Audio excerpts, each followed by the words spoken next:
Watching online, we are glad you're with us as well. We'll begin as we always do with an invocation, and one of my favorite people, Reverend David Salisbury from Henderson Church of Christ, is with us to lead us in prayer. Please stand. Would you bow with me? Holy God, our Father, we are grateful to be here today. Thank you for the blessings that you give us. Father, we pray that you will be with this meeting today. We know what you have called us to do justice, to love mercy, and to walk humbly with you. And so, Father, we pray that all the decisions made today will follow those guidelines that you've laid out for us. And Father, we pray that you would bless us and bless our community. Watch over us, we pray. We ask your blessings now in Jesus' name. Amen. Amen. Please join me in the Pledge of Allegiance. I pledge allegiance to the flag of the United States of America and to the republic for which it stands, one nation, under God, indivisible, with liberty and justice for all. Madam Clerk, would you please call the roll? Sure. Magistrate Starks. Here. Magistrate Berry. Here. Magistrate Southard. Here. Magistrate Tompkins. Here. Magistrate Putman. Here. Gentlemen, you have in your packets the minutes of the August 13th fiscal court meeting. After a peer review, I'll entertain a motion to approve those. So moved. Second. We have a motion and a second. Any additions, clarifications, corrections? Hearing none, all those in favor say aye. Aye. Any opposed? We have a busy lineup this morning and a lot of ground to cover, but we will start with another one of my favorite people, Mindy Peterson, who is a spokesperson for the I-69 Ohio River Crossing project. And I invited Mindy to come and give us an update on everything going on with ORX and potential next steps. So, Mindy, take it away. Thank you so much, Judge. And I will say, first of all, thank you so much for your support over the years, and thank you very much for the opportunity to be here. This has been an incredibly exciting project to be a part of, and just to see the progress that has happened in Henderson to date, know where we're going, and to see the bigger picture is incredibly exciting. So I don't want to take up too much of your time this morning, but we have reached some critical marks here in Henderson, so I wanted to provide an update on what is happening here and let you know next steps. So we'll start with the roundabouts. We know that those are open, and I have to tell you that I am so pleased with the drivers of Henderson. They came to the process with, understandably, a little bit of skepticism. They embraced the information that we were sharing with an open mind, and they have adjusted extremely well. So it's fantastic to see. This is a progress picture that we sent out right before we were opening those roundabouts and we were getting those open to traffic. We know we are still in temporary configuration there at 2nd Street, but we have seen so much progress over just the last few weeks. We opened those roundabouts to one lane. The two westernmost roundabouts are the ones open to one lane of traffic. Those opened in late July. So we just had about a week and a half for folks to adjust and get used to those before the start of school. We've been doing check-ins with the school system. We've been talking to Chad. We've been talking to Dr. Lawson. Lots of great coordination. Things have gone incredibly well. So first day, we were keeping a close eye on things, and we were like, oh, come on now, let things go well. We shared a lot of information, and we were just so pleased. If anything, what we saw the first few days of the roundabouts being opened was just a lot of good Southern hospitality and courtesy, with perhaps people pausing a little bit more than they needed to, and so it was simply sharing the information at that point. If you were in the roundabout, you have the right of way. If you were approaching the roundabout, please yield to any traffic. Wait for a gap. That traffic is flowing, and it is smoothed out every day since then. We also watch social media very closely, and I'm going to hit on that very quickly a little bit later. But one of the comments on social media, and this was not anybody that we paid to put the comment on, said they had never seen a first day of school with traffic going so smoothly, and that just honestly put a big smile on our face. So the temporary configuration that we have in place now will be in place until late this year. So best guess on that target is that we'll be in final configuration before the holidays. And when I say before the holidays, not only Christmas, but also Thanksgiving. So we think that we'll kind of be out of the way at 2nd Street by, late November. We think we'll get there. So construction is always a moving target, and we need things to go in our direction with weather, labor supplies, all of those good things, but things have been going incredibly well. So we're very excited about that. The other good news there is this temporary configuration that we have in place now we're leaving people alone for a while. So nothing is changing here until we move to that final configuration for the most part. We do have a couple of things that are happening that we're going to talk about a little bit more with that third roundabout. So these two are the ones that are open. People are doing very well. It's very intuitive. I said it actually, this temporary configuration has been a great introduction to roundabouts because it's almost like roundabouts with training wheels. You don't have a lot of decision points yet. You have the single lane. I think it's very intuitive, and people are handling it extremely well. So people are getting acquainted to the area. They're figuring out that things are moving pretty smoothly because we took those signals out of place now, and so we do have a continuous flow. There are a lot of good reasons why we have roundabouts in place because they do such a great job of keeping traffic moving while greatly improving safety. One of the things, we've talked to lots of folks, we've talked to teachers, we talked to staff, we talked to bus drivers, a lot of people before the start of school, and when we were talking to the bus drivers, one gentleman said, why on earth would you do this? Why on earth would you put a roundabout right in front of a school? And then we said, because they work and they do their job very, very well. There are more than 10,000 roundabouts in the U.S. today, only growing in popularity. And the reason why is they keep that traffic moving, but more importantly, what they do for safety is crazy. Reduce all crashes nearly 40%, reduce serious crashes 75%. Those are those serious T-bone crashes that you see at intersections, those go away. And fatal crashes, you reduce 90%. If you could put those stats up anywhere and say, is this what you want near a school? I think you're going to say, yes, that's what I want near a school. So again, a lot of close coordination there. We're still working on that third roundabout that's closest to the high school. We need to get the on and off ramps from 41 built before we can have that one functioning as more of a roundabout. Getting really close on that too. We may have that ramp opened within the next several weeks, so stay tuned on that. We will have a short-term ramp closure associated with that because we need the room to work, so that's very important.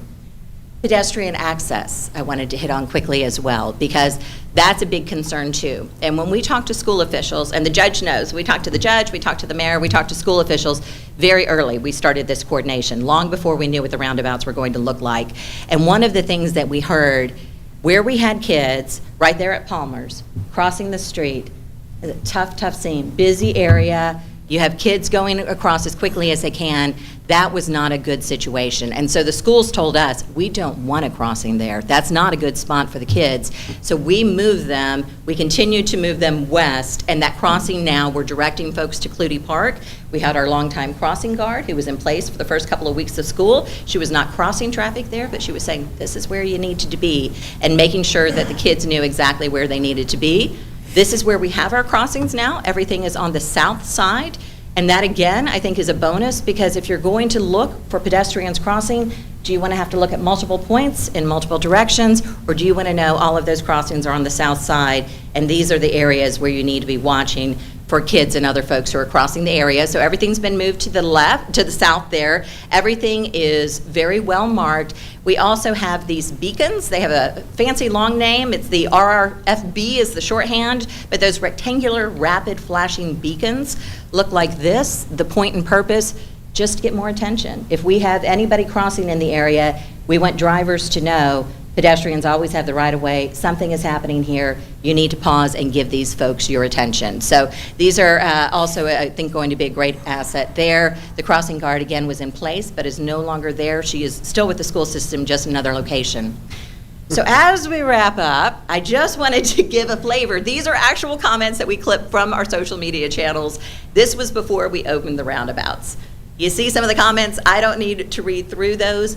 But the important thing is, when we see this, we see the need for education. And that's something we talked about early, was the need for education. And we talked about what that was going to look like. And we built out a Roundabout Ready webpage. And we went to TriFest. And we went to ReadyFest. And we met with bus drivers. And we met with teachers at Professional Development Day. And we hung up a lot of posters. And we put out more than 1,200 handouts. And we really just flooded folks with information, because it's not hard. I mean, we had it down to like 4 basic steps on what you need to know if you're in a roundabout, and that's the messaging we shared over and over. So we heard these things before: stupid, dumb, confusing, bad. This is going to be a real show. These are the things we heard. These are some of the things we did. And the nice thing to see too is not only is it doing all of these things, but people being very receptive to that and people listening with an open mind. We've had support from you along the way, Judge, which I very much appreciate, which was, hey, let's listen to what's going on here. Let's prepare ourselves and be educated. And so we knew it was going to be a push. WSON is lovely, and they've let me come about on kind of a monthly basis to share information with folks. We've done a lot of things. We've already talked about those, and that helped get us to where we were, which are some of these comments here that we started seeing coming in right after those roundabouts opened. So again, the school system, fantastic partners. Chad has been fantastic. When we were meeting with bus drivers, and they had some real questions, and they had some tough questions, and Chad's like, okay, let's listen to him a little bit. And he did such a good job. I'm like, can we catch you doing that? Can I pick up my phone and record you? And he's like, absolutely, you can. And all he was doing is, on the first day, let's give everybody a little bit of grace. Let's know this is a new situation. Let's allow a little extra time, give folks a little grace, and let's see how this is going to go. And so you see some of the comments, again, there. Traffic smooth, going very well, no issues. School traffic, great test. This is the one, never had a first day back go as well as this one did. That's fantastic to see. And then we have here people who were thankful for the information, which also warms our heart a little bit. And one comment that I don't think it made it up here, but it also put a smile on the face was, when can we have more? When can we have more roundabouts? So the request is already out there for more roundabouts, which is interesting to see. So again, this is just to give you a little bit of the flavor, and we have gratitude for the drivers and residents and citizens of Henderson County who honestly have given everything a very open chance, open mind, and they have adapted incredibly well. So very quickly as we wrap up, because I don't want to take up too much of your time, we know this day that we broke ground was very important. This project is truly a transformational, generational project. That was back in August 22. It was probably a day like today, really, really hot, but everybody was smiling.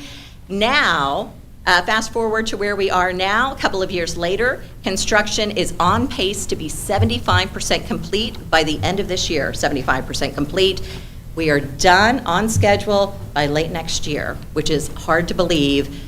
You've seen the work that we're doing in Henderson. A lot of the work after we get the 2nd Street 351 open is going to turn to US 60, where we will also have 3 roundabouts, but people are going to be very, very prepared for those roundabouts.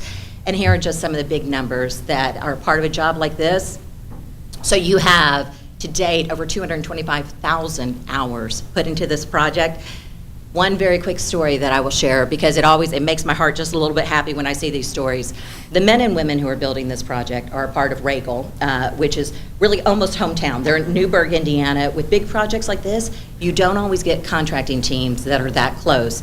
They have a lot of pride in this project. And one of the comments that we had, a couple of months back on social media was somebody who was on her way to bury a loved one in a funeral procession. And she left a comment, and she said, we were driving through the area, incredibly busy. She goes, every man and woman took off their hard hat and just stopped what they were doing. And she goes, that meant so much to me and my family. And it's just the feeling this crew really feels a part of the community, and they're grateful for the work they're doing here and the mark that they're leaving. So I talked through this. Final configuration at 2nd Street out of your way by the end of the year. A lot of other good things that are going to be happening, and really we're kind of substantially complete to Audubon, which is great to see, and a lot of the pavement also nearing completion by the end of this year. So lots of good things are happening, and it's very easy to stay in touch with our progress. And that was the update I had for you this morning. Wow, that was quick. Thank you, and I'll give everybody a chance to ask questions, but I will say right off the bat that out of curiosity's sake, Yes. not too long after the roundabouts opened and just after school started, I went to Palmer's right there and just pulled up and watched for a good half an hour as people used the roundabout. And I didn't see one mistake in that half an hour. Now, that's just a snapshot, but Right. I think that people are getting the hang of it. I think they understand now why it works so well Right. to move traffic. And like you, I've heard comments about when can we get one at 2nd and Green. Right. And other places. So kudos, and your work beforehand in getting the word out and educating people was really, really effective, I think. So thanks for all that. Well, I appreciate that very, very much. And we will have a change when we open in final configuration later this year, because people have decisions then, and they have Right. decision points, and they have to be in the right lane. So the education doesn't stop with them opening. It carries through the process, so drivers know what to expect, and they feel prepared. That's what we really want to do here. Another point, during that time of just observing, at least 2 semis came through roundabout. And this is before the second lane is open inside, which has an apron, which helps semis move through. Yes. So even in the 1-lane configuration, the semis that I saw were able to get through, no problem. So I know there was some concern about that, but buses, semis, large trucks, it's not a big deal. They're doing well. Love to see it. Anybody else? I have one. Can you speak maybe a little bit about the roundabouts on 60 East? And Yeah. Regal is remarkable. I mean, They're doing a Kudos to them. They fantastic are. job. They are. They're great. And they are really trying to plan everything just as smart as they can. So like the goal was always, let's really get in there and not take Second Street down to 1 lane until school is out. And they looked at it and they said, it's so important that we get these open before the new school year starts and that we give people a little bit of time to adjust. We're going to have, so like if you'll remember the previous school year, we did take that 1 lane a couple of weeks before school ended. If we had not done that, then we would not have been able to get those roundabouts open. We would not have the, trial experience there, a little bit of training, some days of getting used to it, parents having some, peace of mind of driving through before school started. So that was important. They worked very smart, is what I'm saying. So at 60, you're going to see a lot of focus in that area, probably a very similar situation. So what we have there is also what you would call the dog bone roundabout, like what we have at 2nd Street, which is the one true circular roundabout. Then you'll have the dog bone that is facilitating traffic there, likely to open in a single lane configuration before it's in its final configuration as well. And that will be just facilitating the movement from 60 and from Bethel Tillman as well. So that's what we're going to see happen. We have a map up on the website now of 60. We don't have it. It's not the pretty rendering that we had for 2nd Street, so we'll have to get that in place so people can see. It's important for people to see the identifiers. It's important for them to see North Middle School. It's important for them to see Palmer's and to say, here I am. And one of the biggest questions we received throughout all of the outreach was, okay, I'm here. How do I get here? And when we could walk them through that process, oh, okay. And then people were kind of okay with it. Indy, I think fear of the unknown Yes. was a big thing. And Yes. I think fear of roundabouts replaced fear of public speaking as everybody's biggest fear for a while, in Henderson at least. At least for a little while. Yeah, at least for a little while. It was there. But Reverend Salisbury and I are drop-off dads in the morning. And Okay. so we pass each other every day, and every first day of school, we always leave really early because there's all the parents, it's their first time dropping off, and it's very confusing. So we left real early this time. And that was a mistake because things went so smoothly. Things Wow. went so much more smoothly now. And even for the first day of all the parents with freshmen doing drop-off at the high school, it really went smoothly. I was very That's so good impressed. to hear. And in our office, the police department's traffic safety officer that works wrecks and everything comes in, and we ask him every time he comes in, how are things going at the roundabout? He says he's worked one wreck, and that was somebody who just had a stalled vehicle. It Right. was a vehicular issue. It was not an actual wreck. So all of the gloom and doom that was proposed was averted, and I think a lot of that is because of great communication and education. So kudos to you and your team for that. I appreciate that very, very much. And I will say, some of the best communication that we had was truly just the one-on-one. So whether it was going to TriFest, whether it was ReadyFest, whether it was being at a public meeting, because people can't help but fear the unknown, as you said. And until they see it, they're not going to believe it. And so all you can do is prepare with information, let them know you hear them, and say, you're going to be okay. This is all you need to know. And even, the handouts that we supplied to the school system, and we had newsletters, and then when we got to temporary configuration, we had another handout then. This is what you're going to see for the next few months, and you can do it. I mean, there's a little bit of cheerleading in that, too. So, It was a tough lift, but you all did great. Thank as you far so as that much. education. And I just will put in my 2 cents that I really make it a point. I kind of force myself to take that route, whether I need to or not, just to do what the judge said, is just to keep an eye on how things are going, how people are adapting. And again, what I'm seeing is more courtesy. People are slowing down. It reminds me of 24 hours at Le Mans, the more, but, so it's kind of cool. And I think as time goes on, both of these roundabouts will speak volumes to visitors to our community saying, hey, look how progressive Henderson is. And they really care about the safety of the commuters, either their own citizens or transients that are coming through here. So I foresee even more benefits as time goes on. Can I ask one favor, though? Yes.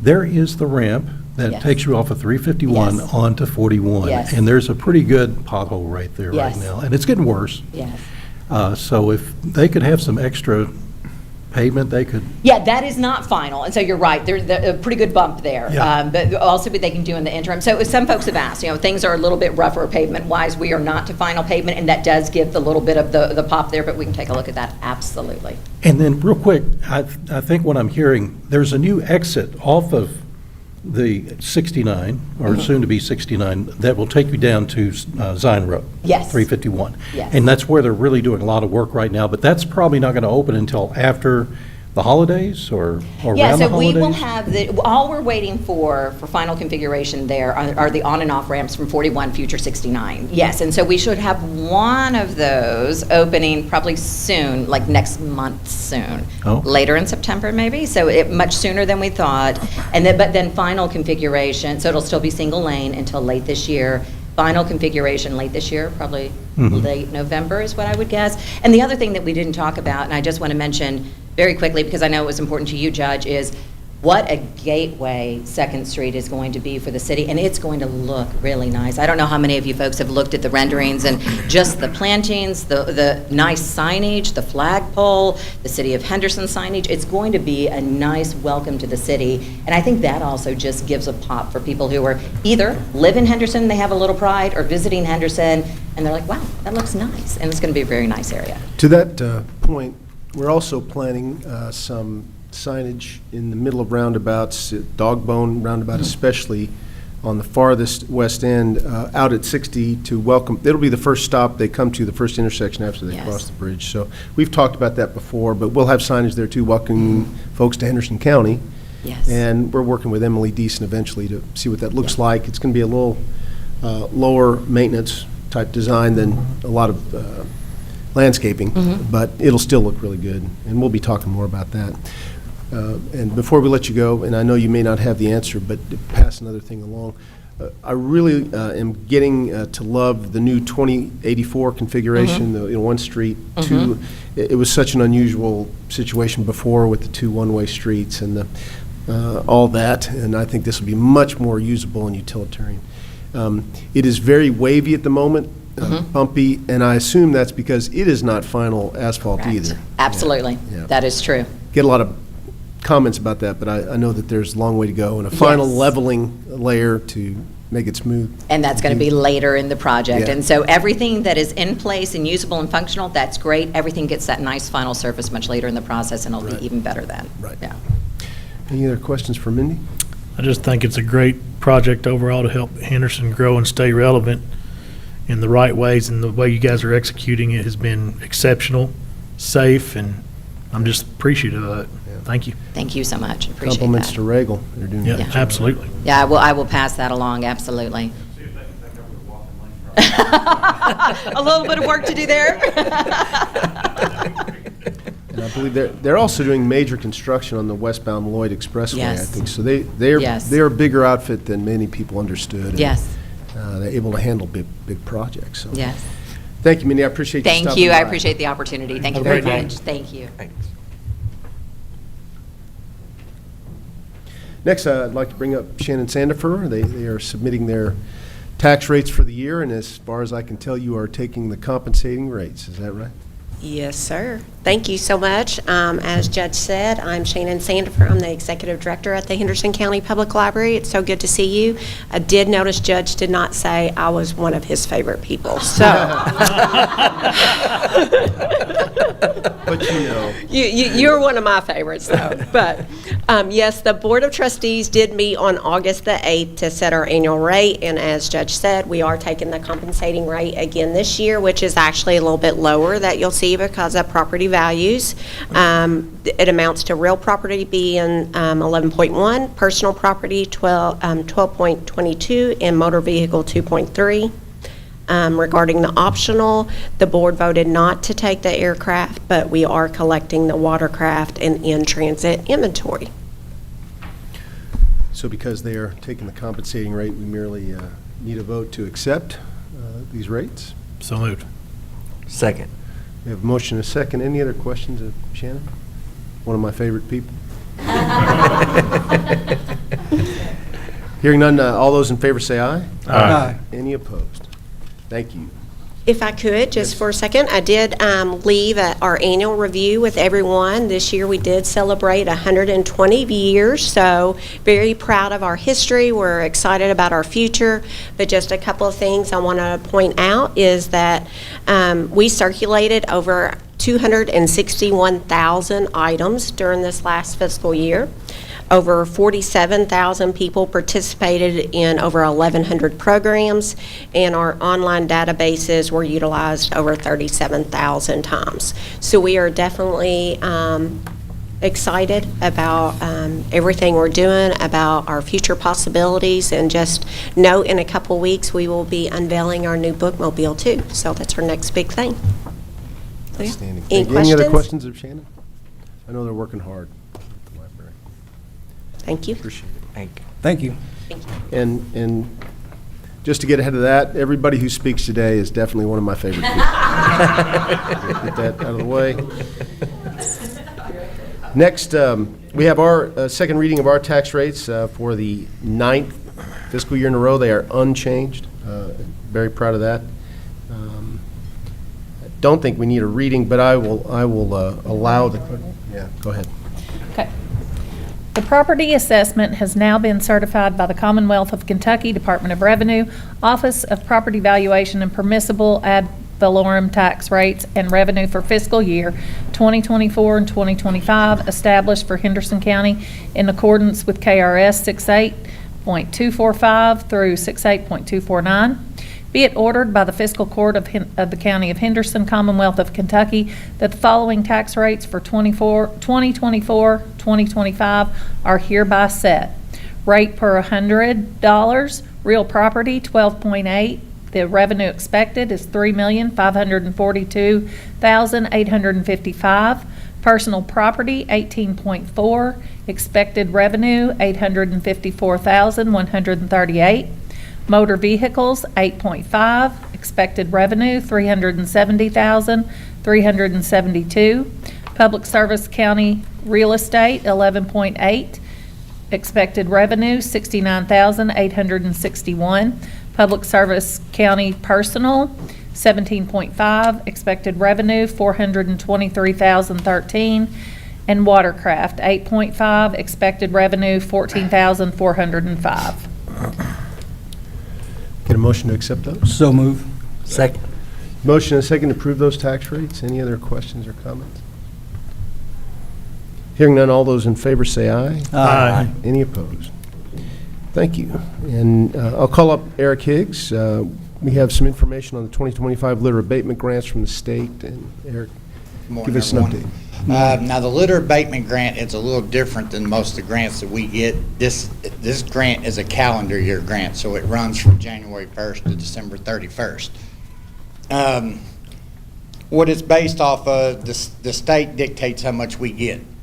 Two factors that play into that is if the city applies for their own litter abatement. If they don't, then we get more, but we're also required to pick up all the city roads with litter. We're almost 3/4 of the way through our calendar year this year, and we've used up almost $34,000. We generally get between $35,000 and $40,000 every year from the state. What that means, it's based off of county road miles. Like I said, if the city doesn't get their own, and we have to pick up the city roads too, then we get more, but we're expected to pick up more. And I will say, with the crew of only 2 people trying to pick up 500-600 miles of county roads, it's extremely difficult, but somehow we find a way to do it. So, Is there any reason to expect the city wouldn't apply for their own? no. But the state will let me know, because once I turn this grant in, and then if we get approved, then the state will let me know whether or not the city applied for it, because if they don't, then I obviously have to change the course of my plan. Right. So this grant involves my signature approval, so I'd like to make sure I get y'all's approval to sign the grant and go get that money. Can I get a motion to that effect? So move. Second. Motion and a second. Any other questions of Eric? Have you seen an uptick in illegal dumps? And It's funny you should mention that. Yeah, we just picked up 5 yesterday alone. It's been an uptick not only in just your normal illegal dumps, but now waste tire dumps, and it's getting worse. so, what do you? I mean, I know you probably don't know, but what do you think's causing this? Because I've noticed it too. Well, when you called me, was it last week on those tires that was dumped in the creek? We went out there and got them, everything. I wish I knew. I wish we could find a solution to help eliminate this problem, but it's not getting any better. And they're not limited to one area that we can necessarily it's monitor. everywhere. It's pretty widespread. Now, before, it was always Horseshoe Bend and Green River 1. Well, now it's kind of spreading through. For the biggest part, it's isolated gravel county roads. But I just come from Old Madisonville Road, and which is not even, it's still technically city. Yeah. And there's a big dump right on the side of the road, even in town. I'll never understand it. I'll I don't never get it understand it. I know why they do it, to avoid paying fees to turn them in the proper way, But but. the thing about it is, if you're a county resident, it's minimal, and most of the time, no charge if it's household stuff. Yeah. You know, even if you're doing a project at your house, it's a minimal charge. It's almost certain that the waste tires are coming from maybe commercial entities or, perhaps farm operations that go through a lot of tires. They may not be from our county. Matter of fact, after I leave here today, I've got to go pick up 3 more dumps. It's It's an ongoing issue. Yeah. No doubt. Frustrating for sure. I appreciate what y'all do. 'Cause Thank you, Eric. y'all do a good job of getting Thank you, it. Eric. I think we got to vote on that, don't we? Yep. We got to vote on that. We have motion and a second. All those in favor say aye. Aye. Any opposed? Next is an interesting development. If you took the time to read through all of the Kentucky-Ohio River Regional Recreation Authority, or CORA, this is a new program of the state that was authorized by some legislation passed last session that kind of piggybacks on a similar program that was formed for the mountain region to try and get more tourism activities going and more outdoor activities that people can plug into, and have an organization that can oversee grants that would help those activities, and again, bring some economic development to portions of the state that have a lot to offer, but maybe are a little bit more operating under the radar. And it has shown some progress, shown some success. So the other part of that conversation are the Ohio River counties in Kentucky, and the amount of recreation that's fostered here by being on the river, and maybe a way to capitalize on that, bring more folks into the state to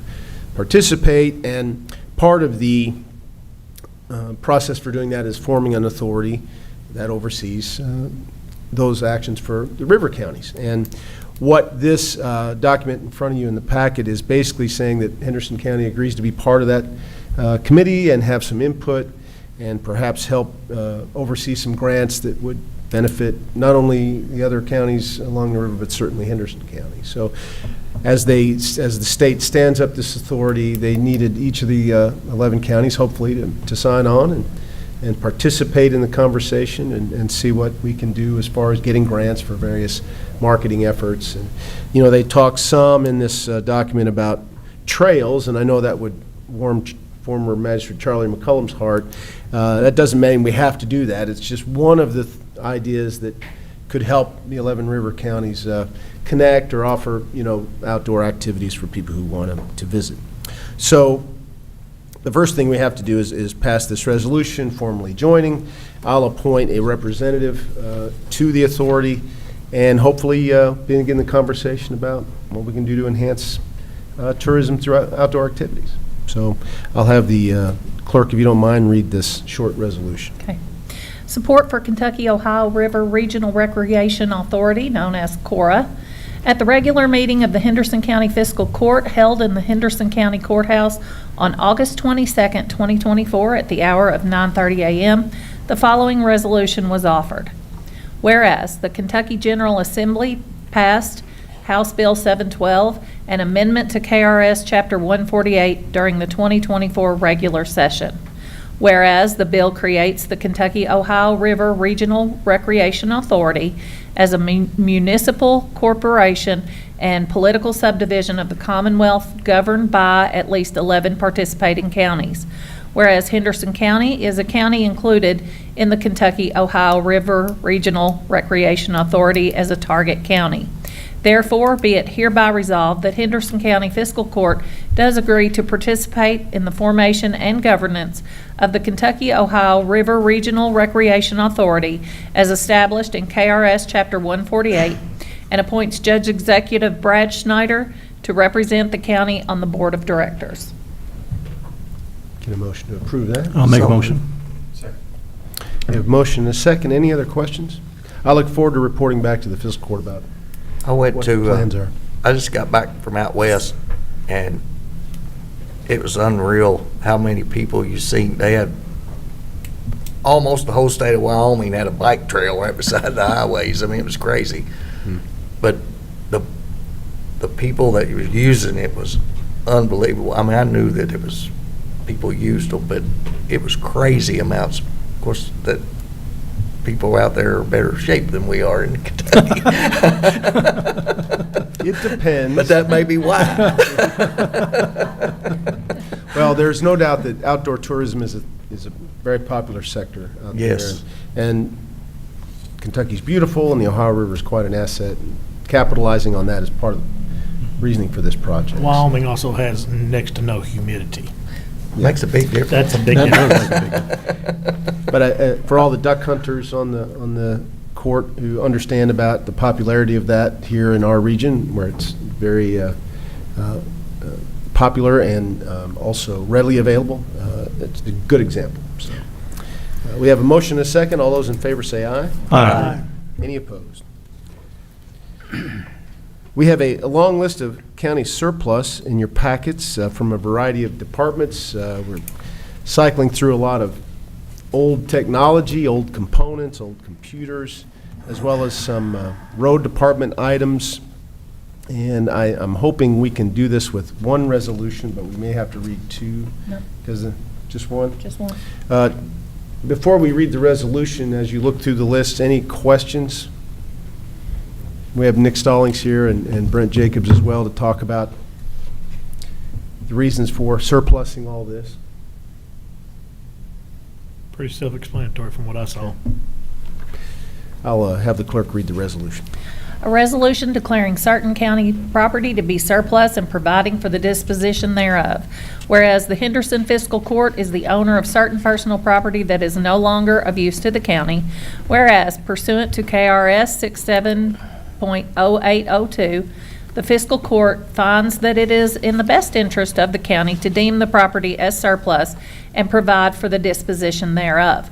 Whereas the Henderson County Fiscal Court wishes to offer the said property, personal property, to be sold by public auction in accordance with the law, transferred to another eligible agency, or disposed as scrap at the discretion of the Henderson County Judge Executive.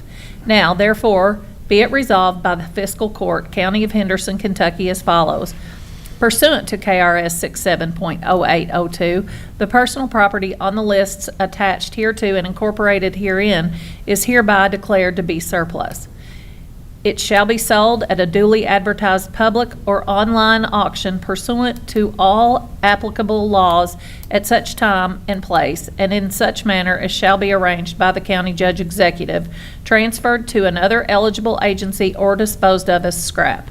The county judge executive or his designee is hereby authorized to make said arrangements. And this will all go through the standard procedures for getting on the state auction website to begin with, and see how we do, and getting some of those items sold off. So get a motion to approve that. So move.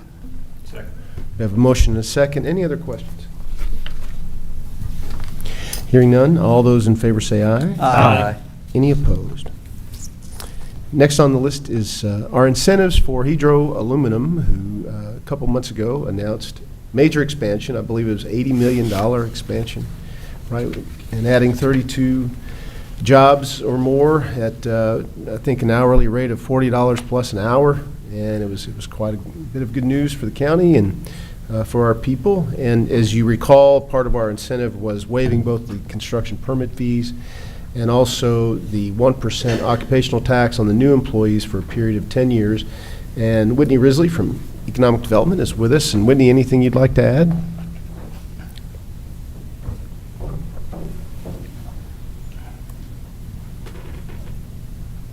Hello. Hello. Yes. Good morning. Judge covered all of the details as far as the investment in jobs. This resolution that you all have will be used if and when Hydro is ready to activate those incentives. Then that is what we will submit on the local level to KEDFA, which is the Kentucky Economic Development Finance Authority. And then that just shows that this is the local incentive portion that was needed in order for the state to participate in incentives. To follow up on that, and I think you might know this, but the KEDFA program is the main portal vessel to get state incentives for companies, and one of their requirements is a local match of some sort, local skin in the game, and this is why we do these local incentives many times, is to help satisfy KEDFA.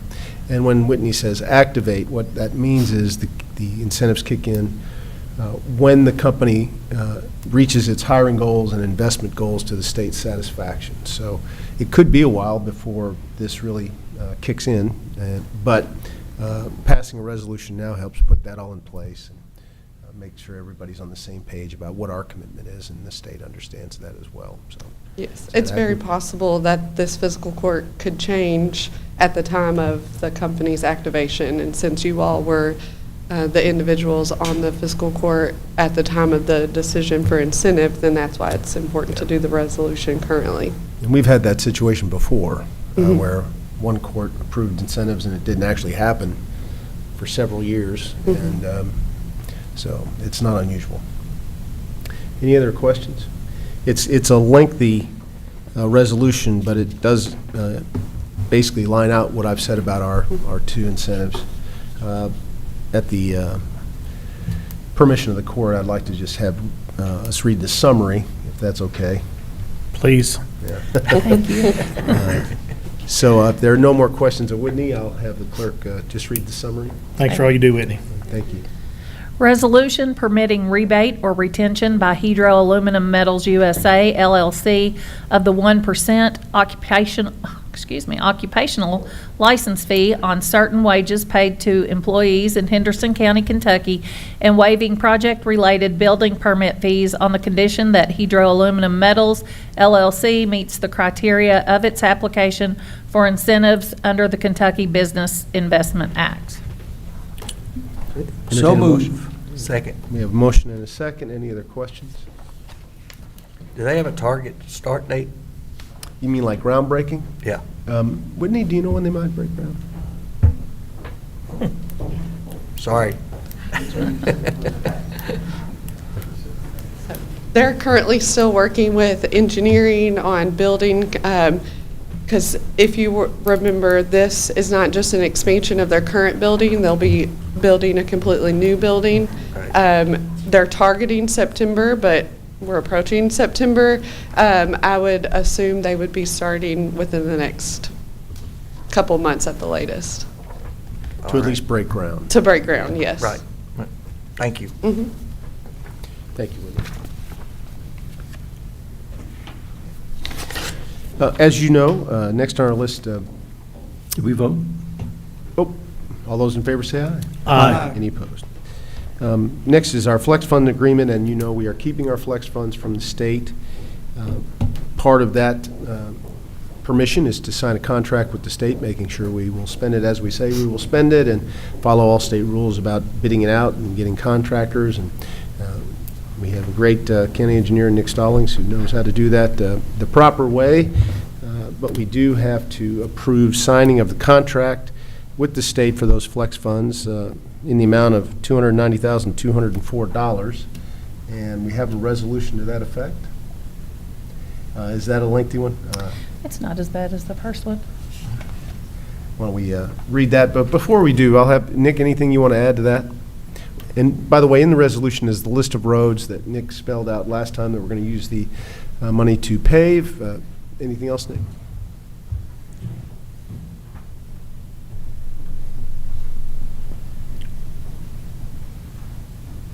Oh, sir, you asked me once, but you asked me twice to come up here, so I will. We had our three roads, Collier Road, and then we had Alvis Ferry, and then we had the remaining portion of Zion LaRue. So that was the three roads we had, and everything surpassed what the state was requiring to utilize that as flex funds for resurfacing. So that's what we have. Nothing else has changed. These are all in District 2? No, they're District 1s, District 2s, and District 3. Gotcha. We got everybody. So spread the wealth among Absolutely. the I got to districts. spread the love. Spread the love. Any other questions of Nick? I'll have the clerk read the resolution. Thanks, All right. Nick. Fiscal Court of Henderson County, resolution adopting and approving the execution of a rural secondary program agreement between the Fiscal Court and the Commonwealth of Kentucky Transportation Cabinet, Department of Rural and Municipal Aid, and accepting all roads and streets referred to therein as being part of the county road system. Be it resolved by the Fiscal Court that the Fiscal Court does hereby certify that all roads and streets referred to in said agreement are county roads as defined in KRS 178.010, 1B, and the Fiscal Court does hereby ratify and adopt all statements, representations, warranties, covenants, and agreements contained in said agreement, and does hereby accept said agreement, and by such acceptance agrees to all the terms and conditions therein stated, and the county judge executive of the county is hereby authorized and directed to sign said agreement as set forth on behalf of the Fiscal Court of Henderson County, and the County Clerk of Henderson County is hereby authorized and directed to certify thereto. So moved. Second. We have a motion and a subject to approve that agreement. Any other questions? All those in favor say aye. Aye. Any opposed? Next, we have second reading of our battery energy storage system ordinance. And as we did the first time, because it's a lengthy ordinance, we had the clerk just read the summary to permission of the court to do the same thing in this case. I say please again. Yeah. You don't mind? Ordinance amending the Henderson County zoning ordinance found in the Henderson County Code of Ordinances in Appendix A thereof, establishing a new article, Article 32, regarding battery energy storage systems, or BESS, and establishing standards and requirements therefore. Motion to approve the second reading. So moved. Second. Who Motion. seconded that? Who seconded that? Motion and a second. Any other questions? All those in favor say aye. Aye. Any opposed? I will give you an update on the ancillary set of safety guidelines that a committee I've formed is helping flesh out. This will be a suggested list of further questions that the Planning Commission, Board of Zoning Adjustment, or Fiscal Court can ask the companies to comply with, covering both suppression and monitoring technology within the BESS system, emergency response requirements, potential requirements that could be placed on a developer, as well as our Henderson County emergency response plans for BESS systems, which we don't have right now in our emergency response documents because they're so new. When we, and Kenny is working quickly on both the local emergency response plan, and I think we have a draft just about ready to submit to court.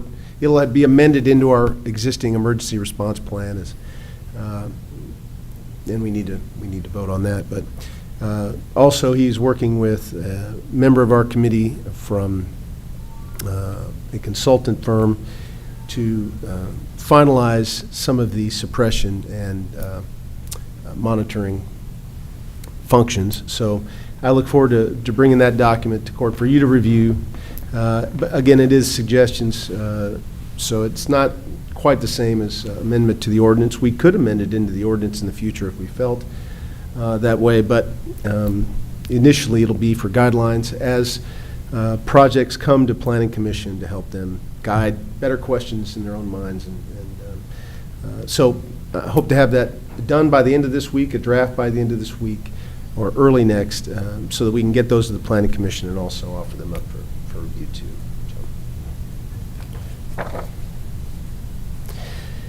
Next, couple personnel actions, and I sent to you a kind of a briefing on our maintenance position that has come open, and we interviewed 3 candidates, and we have, and I say we, Angela and Kurt Wiesen, helped interview the candidates, and we have offering to the court the hiring of John Cardwell, who is with us today, glad he is, at the rate of $25 per hour annually. In addition to this, we would like him to take over chairing our safety committee, countywide safety committee, which oversees processes and initiatives to improve our safety in the workplace, to help improve our record with workers' comp claims, and also just to protect our people. And John is amenable to that, and Angela is currently that person, but her duties obviously have changed after taking on the county clerk job. So we thought this would be a great way to have somebody who has a little bit more time to focus on it, take that over, and John seemed a perfect candidate for that. He has experience with OSHA and safety initiatives and guidelines. We are pleased to have him with us again. John, if you want to come up to the podium and just introduce yourself real quick to Fiscal Court, that'd be great. I'm John. I've got 2 beautiful kids. It's my main thing about me. I tell everybody. I've got roughly 20 years of experience in construction, residential and industrial, welding experience, maintenance experience, industrial. I've controlled budgets. I've been in charge of people, in charge of just myself. So I think I can do good in the role and hopefully save some money and make everybody proud. It's my goal at least, so we'll see. Sounds good. Welcome aboard, yeah. Absolutely. Looking forward to it. So I would like the court's vote to hire Mr. Caldwell at $25 an hour. So move. Second. We have motion and a second. Any other questions? All those in favor say aye. Aye. Any opposed? Thank you. John. Thank you. And Nick, you have a hire you'd like to bring to court? Could you ask him one more time, though, just to make him feel better? I don't know why he sits so far away from the podium. No, it's my spot. I'm right on the camera. You can see my hand. So if everybody ever says you went to court, it's like, no, it's my hand. But you don't want to be in the limelight all the time. Okay, we have a if you all are approving as a maintenance guy or mechanic. His name's Chris Glasgow. His starting pay would be $23.15. He's got a lot of experience with doing both diesel and gasoline engines. He seems to fit the bill for what we need to be able to take care of all of our equipment, both our trucks and our large equipment, graders and grade alls and backhoes and things. So with your approval, it would be done deal. Any other questions? Can we get a motion to approve that hire? So moved. Second. We have a motion to hire, second to hire Chris Glasgow at $23.15 an hour. Any other comments? All those in favor say aye. Aye. Any opposed? Thank you. All right. Might as well sit close. I got would now be the time to talk about my next thing? Sure. Okay. Well, something that came up just a few days ago. We had our inspection of our in-ground lift that we have at our maintenance lot. There's a couple safety features that have got to be in working order to be able to pass. Well, that thing's been there, I think, since the building was built, so it's really old. There are some safety latches that click as the thing goes up. So if the hydraulic piston never fails, it'll be locked onto the safety latches. They no longer engage. There's a leak with the hydraulic system underneath, so it does kind of settle as you have a load on it. The guy who does our inspections came by. He said without those latch obviously working. He failed to lift. So we've got kind of a situation when we have to get underneath trucks, some of our dump trucks or even our pickup trucks. Now we can't. Our lift is failed. So what I'm asking for is to be able to go out for bids to ask for to purchase a new lift. We're looking for a mobile lift, which are 4-post mobile lifts. That way we're not stationary to one location. We can move them around and pick up what we got to pick up that's close, or if we have something that's no longer running outside the building, we can get out there and get it picked up and get fixed what we got to get fixed. Our building changes from having 2-piece equipment in it to having 8-piece equipment in there, so the maneuvering around just to get back to our lift location is kind of tedious at times. So it would be nice if we have one that's portable that we can move to where we need to. They have one that's a 30-ton capacity, which will do everything we need to do. Even if we have to pick up a truck that has to have a half a bed of load of material, like the cylinders, not letting the load be emptied, we can still pick that up with room to spare.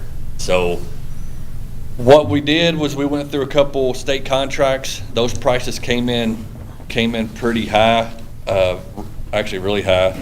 We had another company that gave us a price. It was considerably lower than a state contract price, but it's over 40,000 limit. So my question is if we can go out for bid to purchase a lift. I'll send it out to all the places that are close that manufacture these. Can I get a motion to that effect? So moved. Second. Motion and a second. All those in favor say aye. Aye. Any opposed? Godspeed. You need that piece of equipment. Absolutely. You're not going to be using the current lift between now and then, right? No, that's done. Okay, good.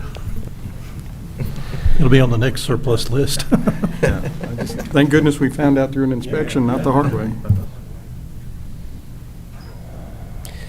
Okay, next, Melinda Whitlock with Animal Control.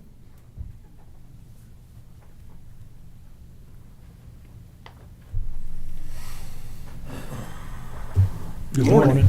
Good morning. Always a pleasure. Just want to go over our numbers. We had 47 at-large calls, which is usually what our county fights the most, is running at large.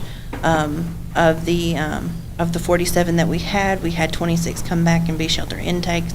Those were the animal control dogs we had for the month of July. Obviously, they come off hold and they're absorbed by the Humane Society, able to be adopted out if they are not reclaimed. We actually had a nice amount of reclaims this month. So the 26 that we brought back to the shelter for the stray intake, 12 of those were reclaimed. So we're getting closer and closer to that 50% mark, and hopefully we'll just keep growing and growing to where all strays are taken back by their owners, and that will be a huge thing whenever that happens. I'm hoping that one day it'll be like that. Every stray goes back home. That would be very, very nice.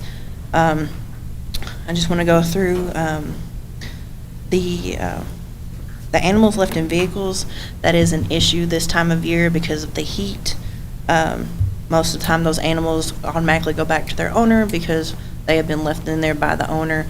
We had 3 of those calls in July, and I believe we've already had 3 for the month of August. So just to, if the public is watching, just to make them aware, don't leave your animals in a hot car. It's miserable. No one wants to be in a hot car. The deceased and injured animals on the animal control chart, most all of that is cats.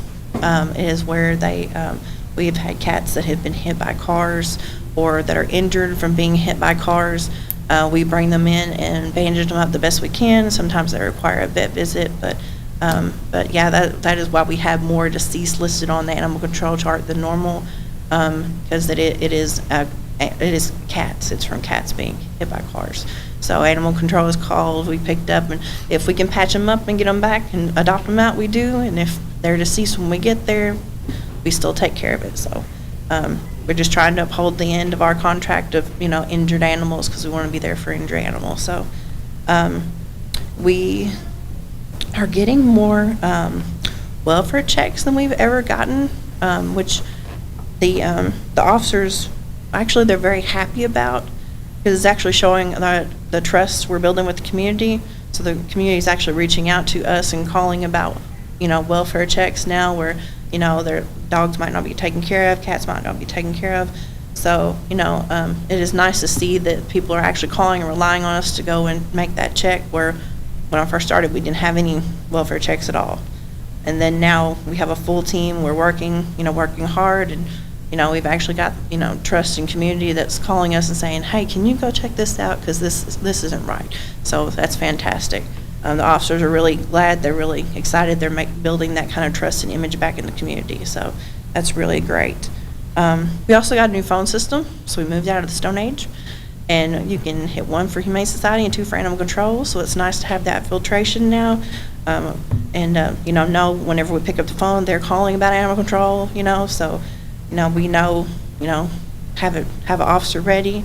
But yeah, it's really nice that we have new phones. I believe that was in our budget, so I appreciate that very much, because the old ones were really, really awful. There's really old cordlesses that I'm gonna bet have been there for about a decade. So, so it's super, super nice to have that. I don't know if anyone saw the Facebook rescue that they did of the German Shepherd at Horseshoe Bend. It was kind of blew up. It wasn't intended to blow up. It was just intended to try to, take care of the animal. It was really nice. He's actually a really good dog, considering he's been like cast away. Yeah, he has been out there so long. We're having to teach him to re-socialize. So he is learning to be with people again. We have no idea how long he was out there. We keep getting, people come by, call and say, oh, well, we were feeding him. We just couldn't catch him. So Animal Control teamed up with the rescue squad. And the rescue squad was gracious enough to let them on the boat and take them out, and they got him. They actually, they didn't have to pole him. They just trapped him in a cage. He was trapped with chicken strips, and he ate every bit. And when they thought he was going to be aggressive, he turned around, come out of the cage, and they put a leash on him, brought him right back. So he's been a very, very civil dog, considering he's been running wild for a while. This was a dog trapped on an island in the river. He was Yes. stranded on an island. Yeah, it was out by Horseshoe Bend. It was very exciting. But he's a very nice dog. He's learning to be with all of us again. He's learning to be with people again, because no one knows how long he was out there. Yeah, he's been a really good boy. We've been training him and talking to him, and trying to see if we can get him back to the point where he could be adopted again. That would be fantastic, because he was definitely marooned for some time. And then the last thing I have is, of course, we're still thankful for the truck. The officers call the truck she or her, and she got her first oil change, and she's getting washed weekly or more often, because they cannot stand for her to get dirty. So yeah, but I believe that's all I have. Do you have any questions? I think you may or may not know that a few weeks back, we had a meeting that included Master Putman, Mr. Gold, and I, and the mayor, Buzzy Newman, and Don Kelsey, about some of the city's apparent dissatisfaction with some of the contractual issues, obligations they have with animal control, and some of them just seem intractable at the time. And you may also know that animal control is a constitutional duty of the county. And these ongoing issues with the city included sometimes when the city withheld payment from animal control, again, arguing about particular parts of their contract.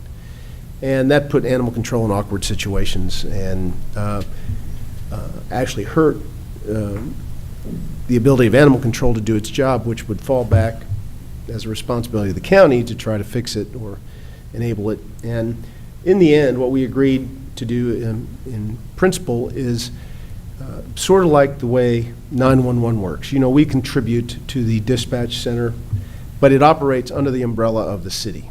We are a part of their 911 committee, which reviews operations in the 911 center, but ultimately all decisions made on the 911 center fall on the city commission. We But because it's important in the county, we contribute a certain amount of dollars to that.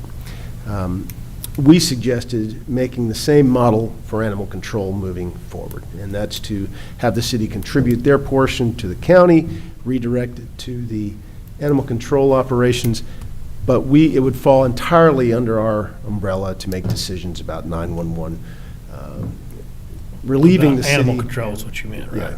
Yeah. What did I say? 911, animal control, I'm sorry. It relieves the city's requirement to have an actual direct contract with animal control. Their agreement would be with us.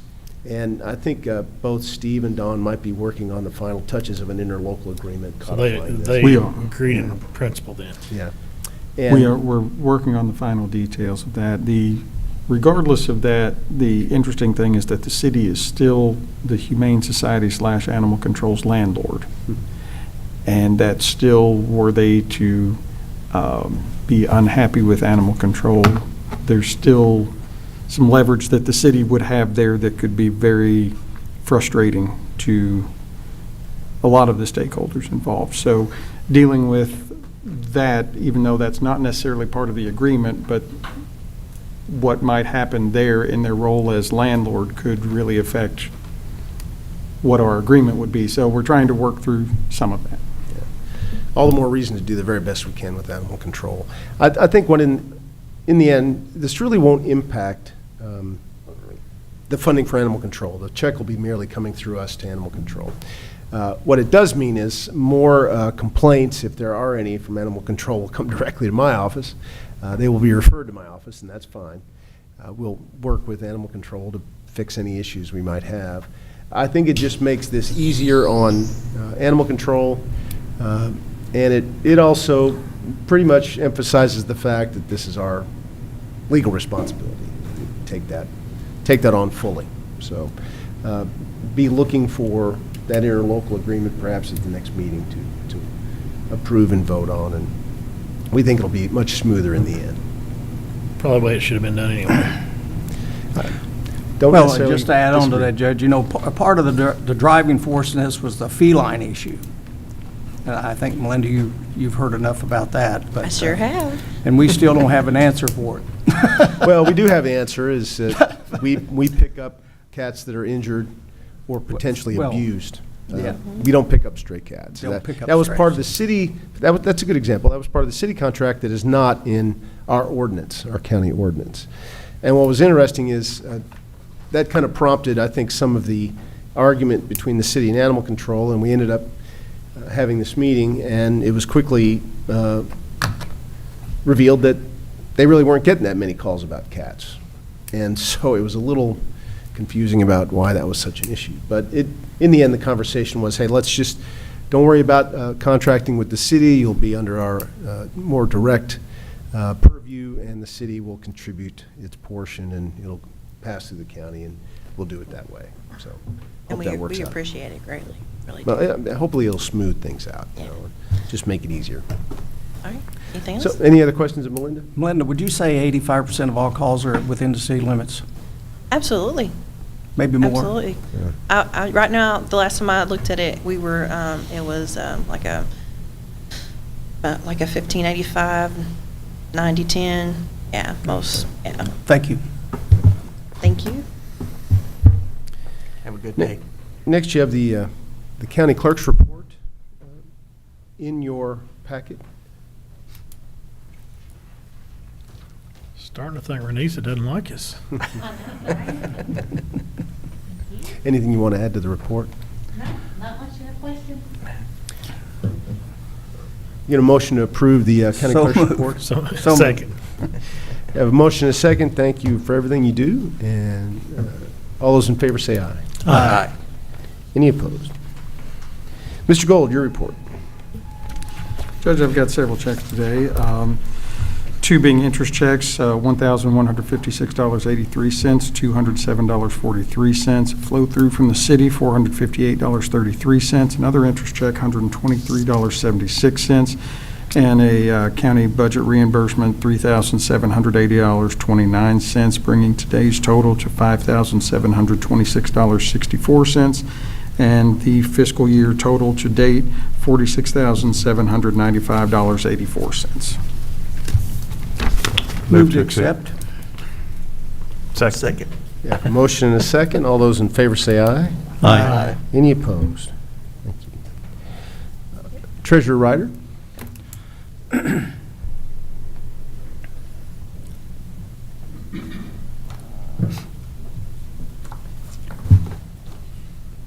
I have the first reading of Budget Amendment Number 1 for the current fiscal year.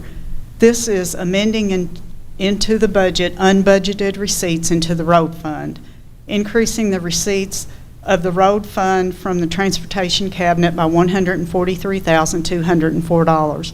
The corresponding appropriation for this is the road fund, road maintenance, asphalt, in the amount of $143,204. What this is actually doing is amending into the budget the additional flex funds that are expected from Kentucky KY or from KYTC. There's actually $147,000 budgeted in there currently, and we're adding the $143,204 to this to make the $204,000. Does everybody follow that? Yep. Yes.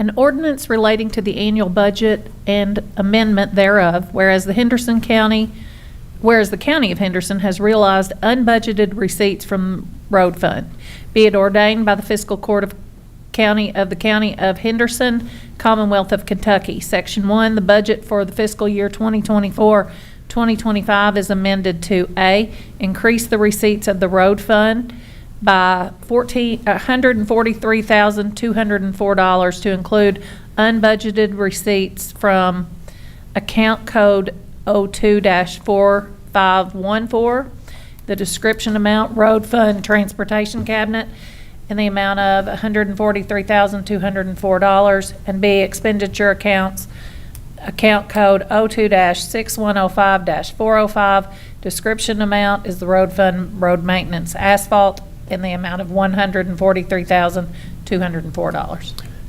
Motion to approve. So moved. Second. Motion and a second. Any other questions? All those in favor say aye. Aye. Any opposed? I have one transfer. This is an appropriation transfer, transferring in the LGEA fund from the contingent appropriation line in the amount of $20,200 to the busing parochial students. What this is doing is transferring so that the invoice for the school year 23-24 busing invoice can be paid as was approved in the August 13, 2024 meeting. Any questions about transfers? You get a motion to approve? So move. Second. We have motion and a second. All those in favor say aye. Aye. Any opposed? And You've received your bank balances. After paying claims today, the day-to-day appropriation line should be at approximately 16%. I do have additional claims to GeoPlant, $4,740.75. This is for annual software support for the EMA Crisis Track software and is to come from the EMA Supplies Appropriation line. From the jail fund to Republic Services, $757.71. This is for monthly service and is to come from the Contracted Services Other Appropriation line. Judge, I move to pay the claims. Second. we have a motion and a second. Any other questions of Brenda? All those in favor say aye. Aye. Aye. Any opposed? Thank you. Before we go into good of the county, I do have one item I'd like to bring up. As part of John Cardwell's hiring to adjust our budget, both to help his compensation package, but to also improve some situations here in the courthouse, we intend, with the court's permission, to cancel our contract with our cleaning vendor, Clean Team, here in the courthouse. They also have a contract to clean the Judicial Center, and this is unrelated to that contract. But we would like to bring all of our cleaning of the courthouse in-house. Hire our own part-time cleaning crew and put them under the supervision of John Cardwell. And we will save money this way, hopefully get better service, cleaner courthouse, and also have a little bit more control over personnel and expectations and things like that. The current contract requires a 90-day notification period, so we'd like to get this moving as quickly as possible to be able to, hopefully by the end of the year, make this adjustment. So I would like a voice vote to go ahead and notify Clean Team of our intention. Make the motion. I'll second. Motion and a second. Any questions about that? People who occupy the courthouse on a daily basis will say that this is probably a good move. Makes sense to me. All those in favor say aye. Aye. Any opposed? Thank you. We will get that underway. Anybody else with us today would like to say anything for good of the county? Please come to the podium. Any magistrates like to offer anything for good of the county? We'll just throw it up to the group. Just real quick, Judge, the senior citizens, the gathering place is having their senior games, which start on September 9th through the 13th. That's Monday through Friday. Registration runs from August 12th through September 6th. So lunch is provided, costs you $10 to participate.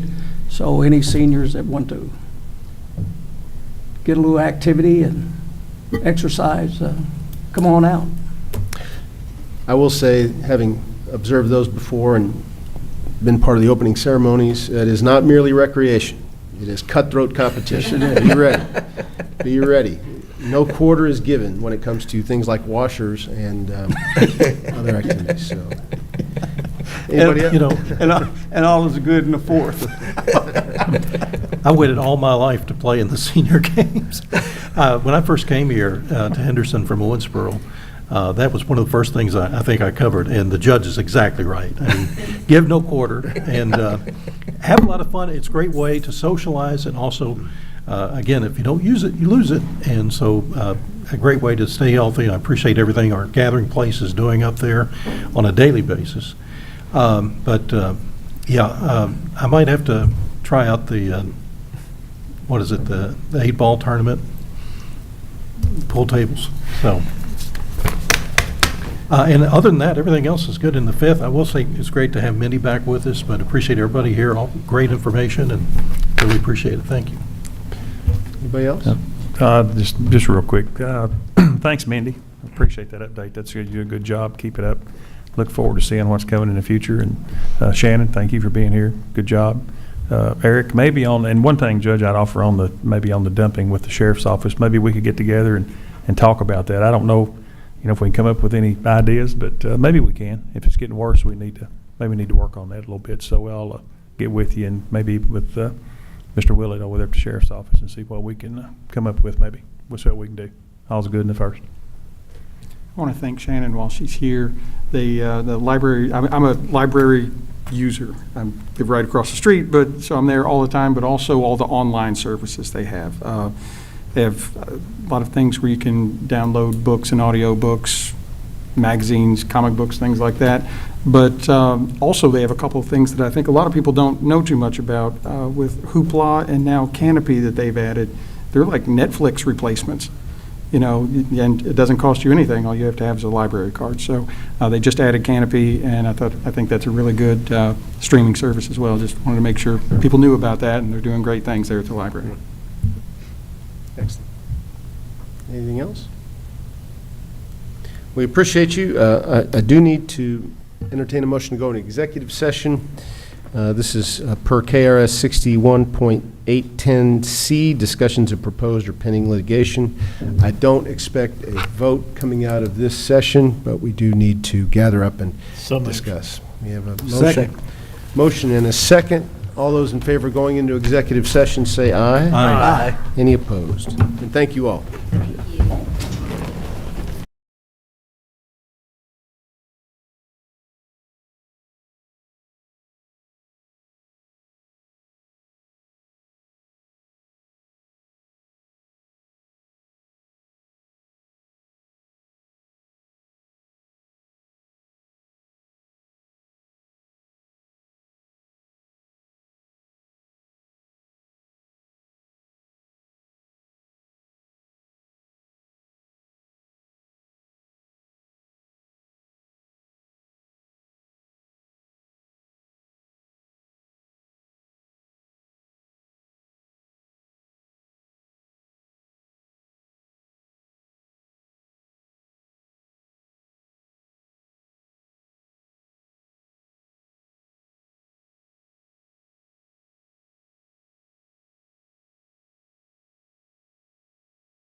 Executive session. So moved.